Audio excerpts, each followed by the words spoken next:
The Hopkinton Women's Club hosted their 34th annual Meet the Candidates Night. In this segment, we hear from school committee candidates for the one-year seat position. Jared, your question is, what letter grade would you assign to the school committee for its performance during the past year, and why? Tough question.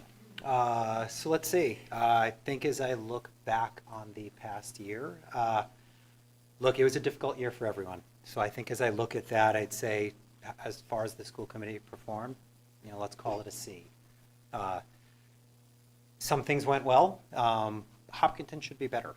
We should have been on the leading edge of bringing students back to school. We should have been on the leading edge of removing masks. We should have been on the leading edge in face-to-face learning time. And the reality is, we were at the very end. We were the top 10% when students went back to school the first time the state evaluated it. We were in the bottom 10% for face-to-face time between students and teachers. They evaluated a second time. We didn't go up, we went down. We went down below that bottom 10%. That's disappointing. I think as a town, we should expect more. As parents, we should expect more. And frankly, I think we need to do better. Thank you.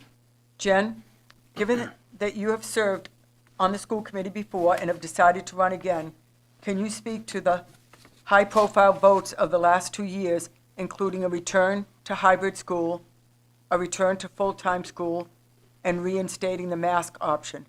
How would you have voted on these issues if you had been on the committee during the last 2 years? I know that's a tricky question because we didn't know then what we know now. So I think, that's a little bit loaded. But I was on the I can't remember what we called ourselves, but the reentry committee. Over this course of the summer and the early fall, we had a group of folks who, parents, teachers, school committee members, and folks that met and were divided up into sort of subcommittees of this reentry group. And folks were tasked with, should we go hybrid? How should the hybrid look like? Folks were tasked with masking seating in the classrooms. Folks were tasked with the lunchrooms and how that was going to play out. I can't remember the number of people that were on this group, but it was fairly large, 40 to 50 people divided into these subgroups, each working, and then coming back together and making recommendations to the school committee and to the superintendent. And so I appreciated the very sort of collaborative and sort of open approach that the school committee and the superintendent made to try to get input from the community.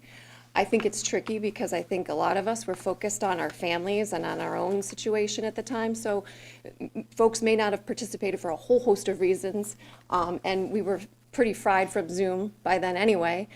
Little did we know we'd have another year of Zoom at that point, or almost a year of Zoom.